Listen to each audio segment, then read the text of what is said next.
महादेव शिव के दो स्वरूपों यानी मूर्ति और शिवलिंग की पूजा की जाती है। वैसे तो दोनों स्वरूपों की पूजा श्रेष्ठ मानी जाती है, लेकिन शिवलिंग की पूजा सर्वश्रेष्ठ होती है। हमारे शास्त्र बताते हैं कि किसी भी देवी देवता की खंडित मूर्ति की पूजा करना निषिद्ध है। खंडित मूर्ति को बहते जल में विसर्जित कर दिया जाता है या फिर किसी पेड़ के नीचे रख दिया जाता है, लेकिन खंडित शिवलिंग के संदर्भ में ऐसा नहीं है। शिवलिंग को हर हाल में पवित्र माना जाता है। ऐसा क्यों है, आइए जानते हैं। शास्त्रों के अनुसार अगर शिवलिंग खंडित हो जाता है तो उसे खंडित नहीं माना जाता। वह कितनी बार भी खंडित हो जाए, उसकी पवित्रता हमेशा बनी रहती है और वो पूजनीय होता है। शिवलिंग किसी भी स्थान से टूट जाए, उसे बदलने की परंपरा नहीं है, क्योंकि भगवान शिव ब्रह्मरूप होने के साथ साथ निराकार भी हैं।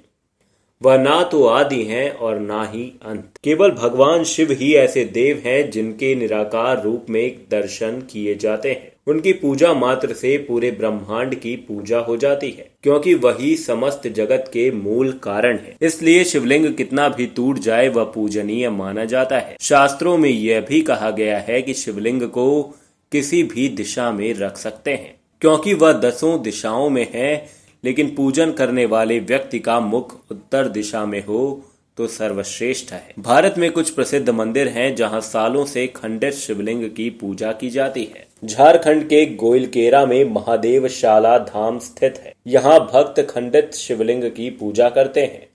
कहा जाता है कि यहाँ अंग्रेजों की हुकूमत के दौरान रेलवे की पटरी का काम चल रहा था, तभी खुदाई में शिवलिंग निकला था। शिवलिंग को देख सभी नतमस्तक हो गए थे, लेकिन अंग्रेज अफसर ने उस शिवलिंग पर प्रहार कर दिया, जिससे उसके 2 टुकड़े हो गए। बताया जाता है कि शाम के समय उस अधिकारी की मौत हो गई थी। यहाँ शिवलिंग के दोनों टुकड़ों की पूजा आज भी की जाती है। दूसरे नंबर पर आता है बासुकीनाथ मंदिर। झारखंड के ही देवघर जिले में बासुकीनाथ मंदिर स्थित है। यहाँ भी खंडित शिवलिंग की पूजा की जाती है। यहाँ प्रचलित एक कथा के अनुसार एक ब्राह्मण ने भगवान शिव को श्राप दे दिया था कि आपके ऊपर वज्रपात गिरेगा। तभी शिवलिंग पर वज्रपात हो गया और शिवलिंग खंडित हो गया। बाद में ब्राह्मण को पछतावा हुआ और उसने खंडित शिवलिंग चांदी में लगाकर पूजा की, जिसकी आज भी पूजा की जाती है। तीसरे नंबर पर आता है बिजली महादेव। हिमाचल के कुल्लू शहर में ब्यास और पार्वती नदी के संगम के पास एक पहाड़ पर बिजली महादेव का प्राचीन मंदिर स्थित है। मान्यता है कि यहाँ हर 12 साल में एक बार महादेव पर बिजली गिरती है, जिससे शिवलिंग खंडित हो जाता है।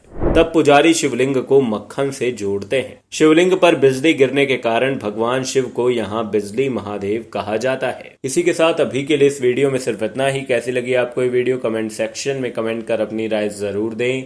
आगे भी आपके साथ जुड़ेंगे एक नई वीडियो को लेकर। तब तक के लिए बने रहे हमारे साथ। देखते रहे जब महाकालेश्वर उज्जैन। धन्यवाद।